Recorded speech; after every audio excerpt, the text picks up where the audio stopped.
Welcome to the Forward Miami Show. I'm your host, Damian Pardo. And today we're going to talk about Cuba. We're going to talk about race. We're going to talk about colorism.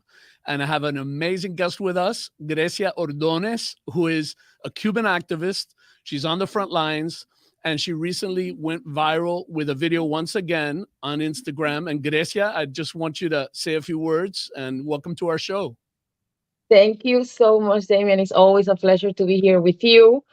And yes, I'm viral once again, yelling on the internet for my people. So I just want to thank you because you also gave me the opportunity the first time last year around July 11 and everything that was happening in Cuba and on that moment and with what's happening in Cuba right now too. Mhm. So thank you. Sure. Can you update folks a little bit about what's happening in Cuba right now? Because I think most people don't have any idea. Yes. So right now, the Cuban people is in the streets once again, and they are demanding freedom. They are demanding the end of the internal dictatorship from their own government. The situation after the Hurricane Ian made things, well, highlighted things that were already there. The situation was already bad, and the hurricane made it worse. A lot of people are without homes. A lot of people are like no food. The electricity, the situation with the grid is terrible. In my grandmother's case, she was without any electricity or running water for 7 days. Wow. And she was not even in where the route or where the hurricane passed. She is she's in Havana. She's not even, and she still didn't have any water or running water for 7 days. So that was terrible. And the people just got tired of it and they take in the streets again. Mhm. But when the people take the streets, we also see the dictatorship with they send out, the police and the military forces to kind of like go against the people. And we've seen a lot of videos going around online of police brutality in Cuba happening right now and just abuse of power. And that's one of the reasons why I when I watched that video, I felt so that I had to say something. And when I say something in anger, I guess I go viral.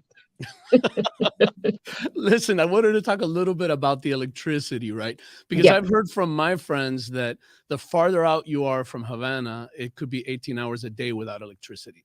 That Havana kind of has priority or preference in that. Hmm.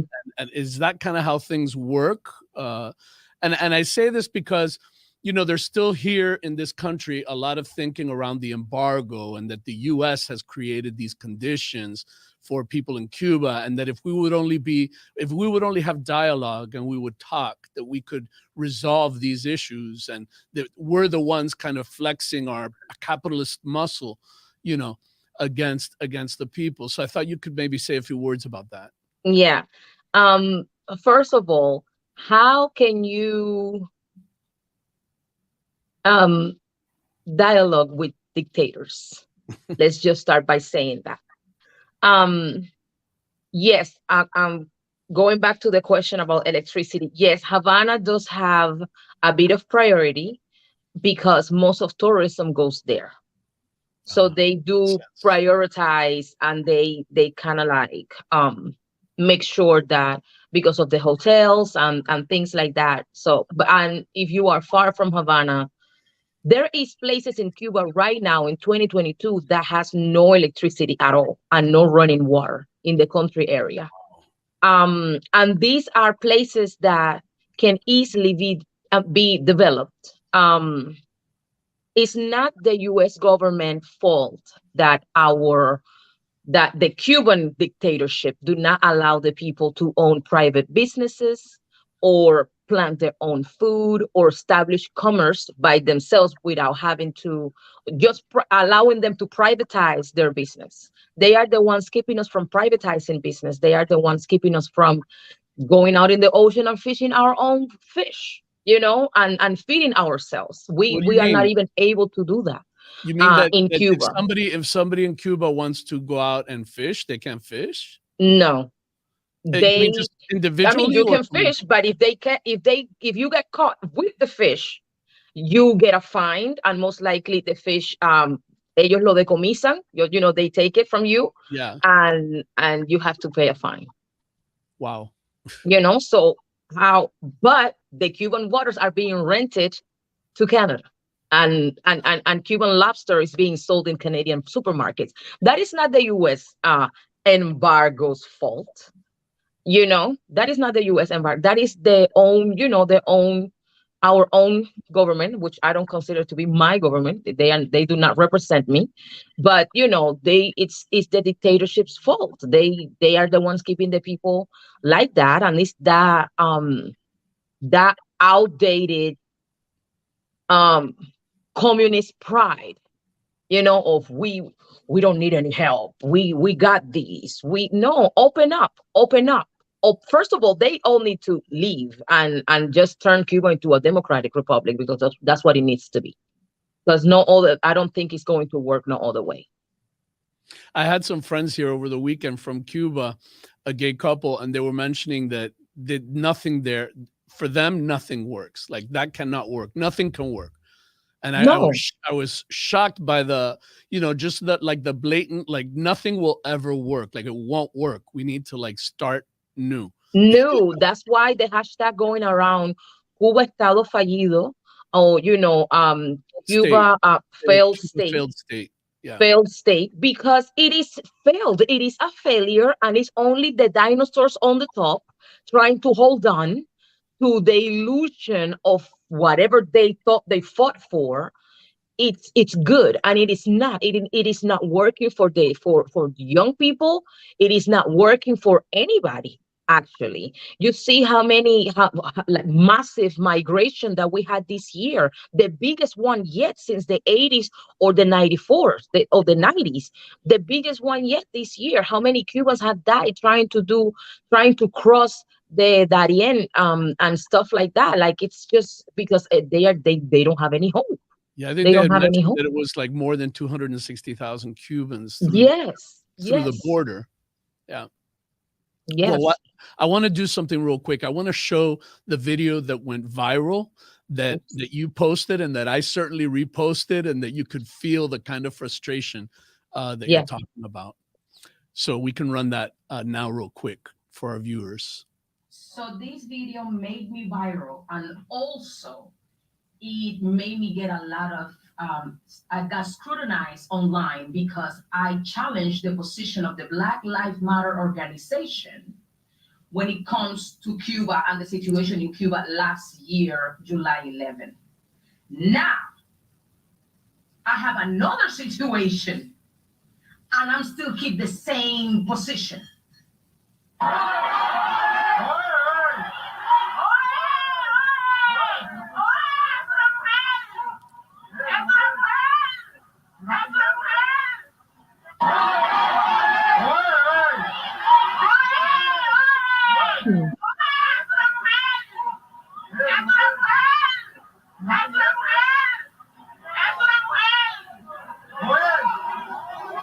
You just saw the Cuban police, more than one police officer, kicking a black woman while she was on the floor. And my question remains the same. Where is the Black Lives Matter organization when it comes to Black Cubans? Or you don't consider us Black? I just need answers, because I've been yelling, screaming, and trying to get any type of answer since last year. Still nothing. Where are you guys?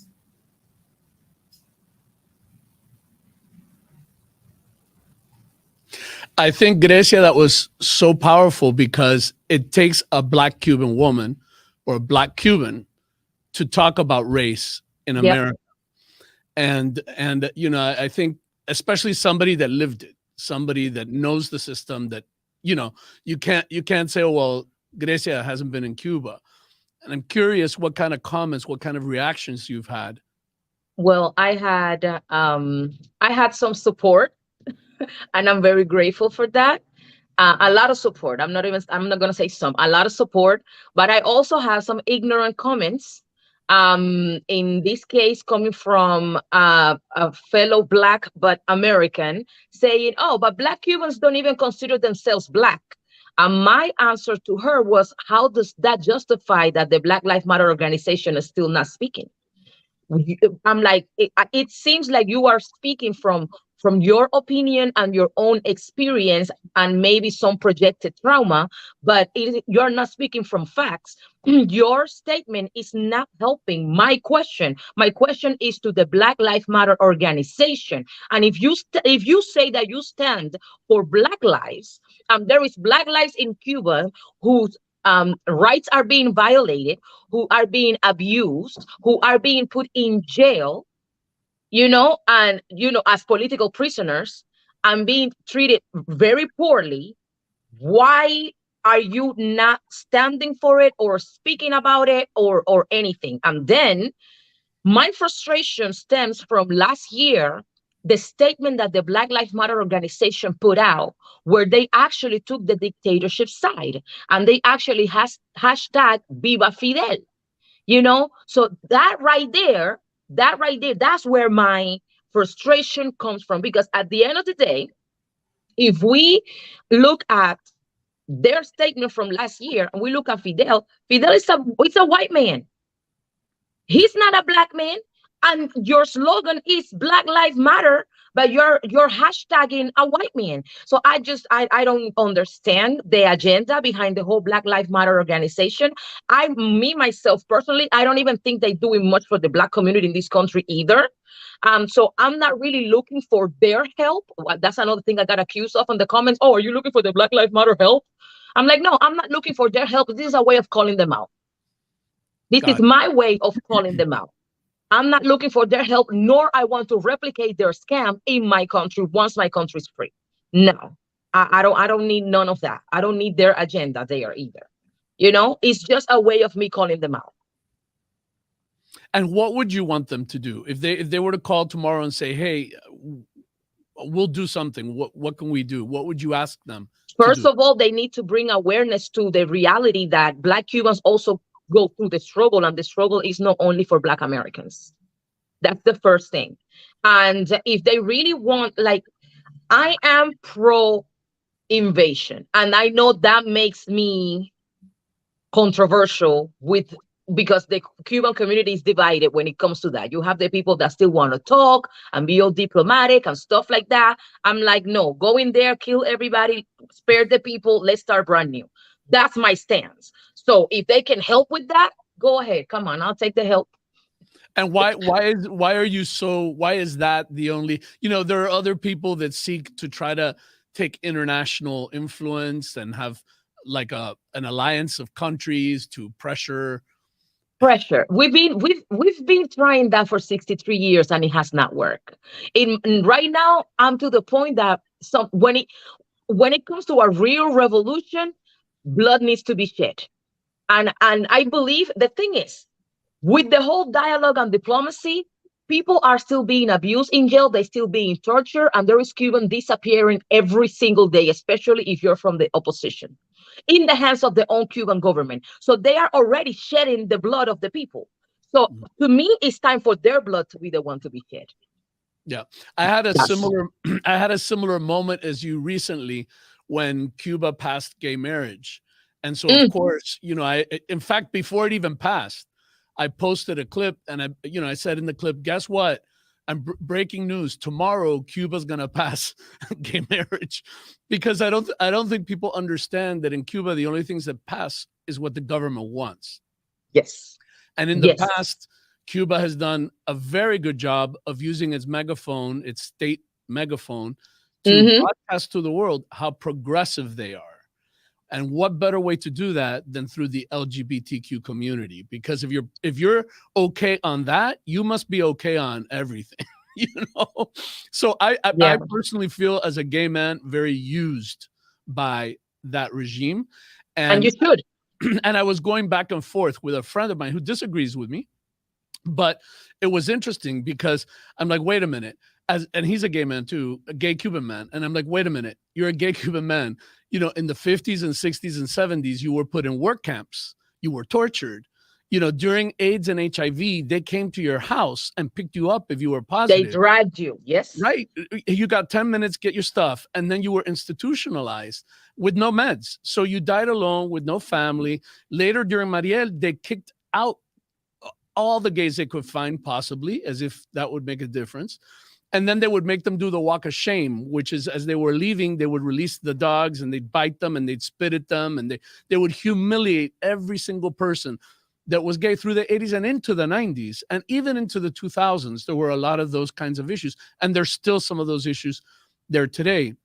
So as a gay man, and by the way, that said, I'm happy that LGBTQ community has gay marriage in Cuba. But I'm not naive.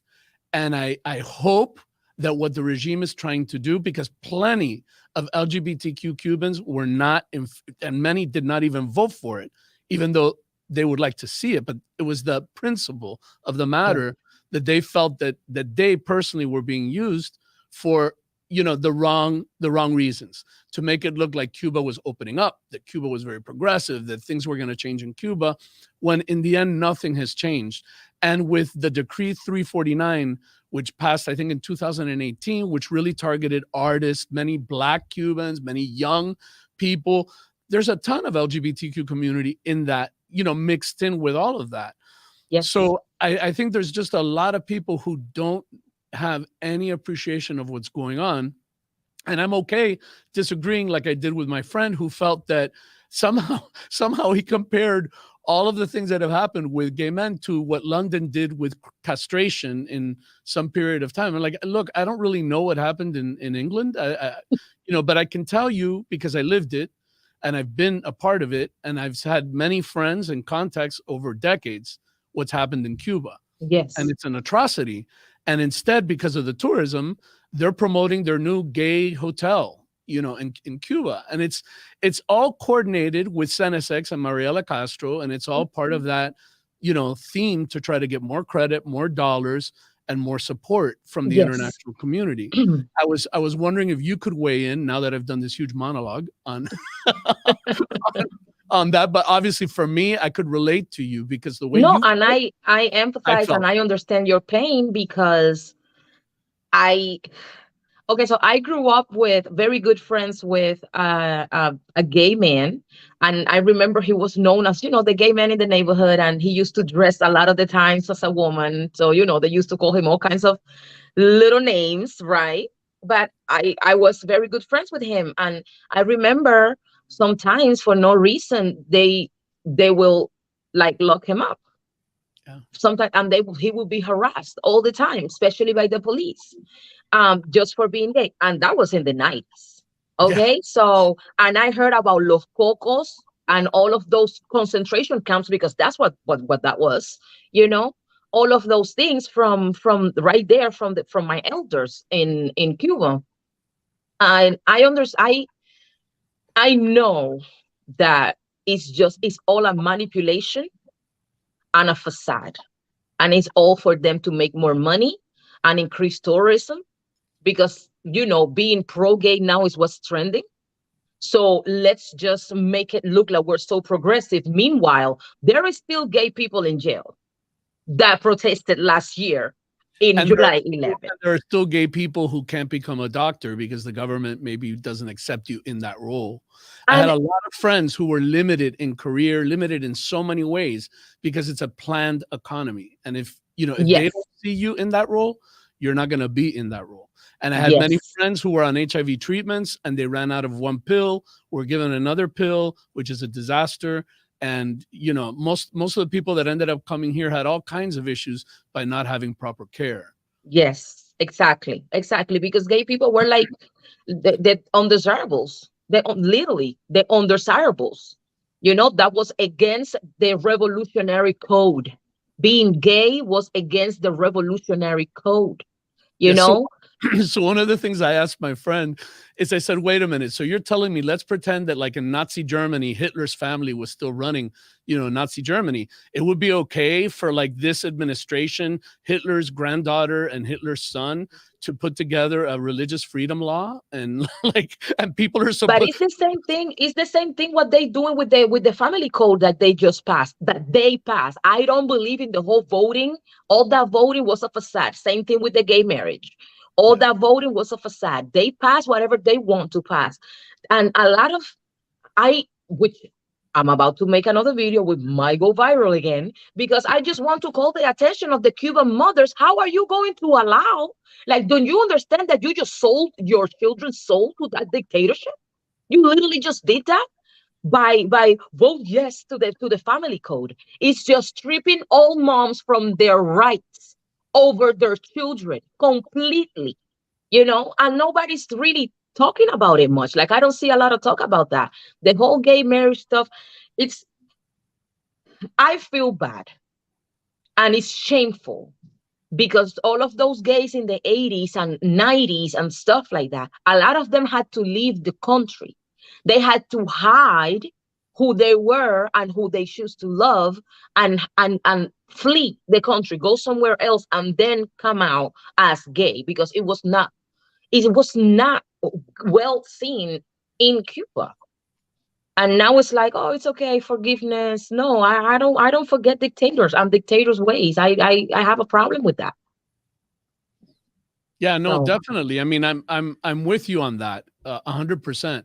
I know some of the things I wanted to talk about on the show also are just about racism in general, racism that's here in this country, racism in Cuba. How do they compare? How maybe some of the differences, or is it just really the same thing at different intensity? mm. So I mean, racism is racism Yeah, anywhere in the world. Um, they, and colorism as part. yes, and colorism. The thing with Cuba is that the levels of indoctrination are different for Black people. Like, until this day in Cuba, they still showing images of the situation of Black Americans in the 60s, 50s, and 60s, Why would they do that? because it's a psychological game. I don't understand. Because they create, and they've been successful at it. They've created this Stockholm syndrome, where you literally start loving or defending your oppressor, but it is targeted to the Black Cubans. You mean like the Be- Stockholm syndrome, like that kind of? yeah, they trying to make us think that we are only safe there, even though the situation is not good. It's better than outside, because outside you would get beaten by dogs, because those are the images that they show. Beaten by dogs, or hosed down with hoses in the street. How many years they haven't done that here? I've never seen that. Okay, that's from before our generations, right? Hosed down with big hoses of water in the streets, and the dog biting you. And that was back in the 50s, maybe 60s. Those are like images of rallies when Malcolm X, and like, we talking civil Wow. rights movement, we talking back. Mhm. Well, those images are still being shown. They don't show all the amounts of Black entrepreneurs that's in this country. They don't show the amounts of Black that graduate college in this country. They do not show the amounts of Black business owners that's in this country. They don't show the thriving city of Atlanta, that's literally a Black-owned city with the majority of Black-owned business, successful Black-owned businesses. They don't show any of that, because they don't want to let us know that we can leave the country and succeed, thrive, or we can have the same in our country, because that's essentially what we all want. We want to be able to succeed in our countries as well, in Cuba. So it's that brainwash and that psychology, and that I will keep you in the bottom of the bucket, and shut up and don't say nothing, and you better be grateful, because at least I'm giving you some mediocre education and some mediocre healthcare. Grecia, I want you to comment on what you just said a little bit more, which is the Cuban people's desire to succeed, and how and how there is nothing there that can make that happen or allow for that to happen. Look, things as simple, it's just that, okay, we want to be able, the Cuban people want to be able to wake up every morning and don't have to worry what I'm going to send my child to school with in as lunch or snack. That's simple, okay? Here you wake up, you're like, oh, I don't got no food. Let me just go to the grocery store real quick and just grab something. Let me go to the corner store and just grab some eggs. Not even that. You know, it's a struggle just to survive on the daily. People have no hope. So when you are struggling to survive, you do not have any spare time to dream big. You do not have any spare time to think, oh, maybe I can be this or that, or maybe I can open my own business. But how? When the government does not allow you to do that. I always speak on the privilege that Black Americans have and Black in other countries. It's privilege, even though the situation might not be the best, and that does not make this government or any other government better. But all I'm saying is, you guys are privileged. The fact that you can just, you know, own a computer, something as simple as owning a computer or a laptop, something as simple as having just public transportation that actually works, that actually, you know, with a system that, okay, I lost the 10 o'clock bus, I can take the 10:15 one. You know, the bus is going to show up at 10:15. Okay, you don't have to stand in line, you know, for hours just to buy bread, or spoiled milk, because that's what they're giving now. It's literally spoiled. The So milk that they're giving the let me people. ask you, Grecia, for those people who would advocate that that's the problem, it's an economic problem, that if the US were to really genuinely send money and other countries were to send money, that the economy could be built by us, by jeans and Coca-Cola and external assistance and support. Okay, first of all, let's set the record straight that Cuba does receive money from other countries. It might not be the US, but Cuba receives money from the European Union and other countries. Okay? The problem with Cuba is because they had turned Cuba, the government, the dictatorship had turned Cuba into a useless country that does not produce anything. They cannot pay back the money that's been given to them. And as you can see, the money that has been given to them for years have done nothing for the people, meaning the money had stayed with the Castro family and the people on top. That's one of the reasons why there is rumors that the Castro family, or Castro, by the time of his death, has had $900 million in European banks, dispersed in European banks. And his son has a mansion and a yacht in Miami. So, you know, how are you going to say that? So how come they get to enjoy a different lifestyle than the people? The US government sending money to Cuba is not going to fix the Cuban problem. The Cuban problem will get fixed when that system of communism is completely wiped out. That's when it's going to be solved. And a lot of people don't know that, like, the United States is the #6 importer into Cuba, or like all of those LLCs, that those clandestine corporations that were already doing business with Cuba when the Panama Papers were exposed. A lot of people, you know, of course the US has been doing business, you know. Yes, it has. Cuba. And Cuba has strong allies like Russia and Venezuela and China. And that's what I'm saying. I'm like, you don't need the US when you have China as your ally. Everything is made in China. You don't need the US when you have Venezuela, #1 oil, you know, producer, one of the in South America, as your ally, or Russia. So why are you crying wolf so much about the US when you have other powerful countries that you do business with? It's just using the US as a scapegoat and as a justification for the oppression and the abuse that their own government had put their people under. It's just a scapegoat. The US is a scapegoat, literally. Let's blame the US for everything. No, I can see that. And that's done in their programming and in everything they do. I told you that our time would run out very quickly because we get 30 minutes, but I want you to close this kind of maybe with some thoughts, just for the general public to consider, to think about when it comes to Cuba. So Same as last time. Please listen to the Cuban people that had lived and the Cuban people that had been fighting for what's going on in Cuba. I am tired of the narrative that, the Cuban people in Miami is just a whole bunch of racist leftists that they just crazy. No, they are not crazy. We are not crazy. We are telling you what's happening. Please listen to us. Listen to us, because what's happening in Cuba can easily happen here. I mean, I have hope in the American people, but it can easily happen here. Communism is a cancer. It is a cancer. And if you do not treat it, and if you do not get rid of it, it will contaminate the whole world. A there is a agenda, and people need to open their eyes to that agenda and what's happening right now. So please listen to the Cuban people, support the Cuban people, listen to what, and call your congressman or woman, no matter what state you are, call, I call think your I think congress. I think that's also why a lot of Cubans end up being Republicans, or many also ended up voting for Trump.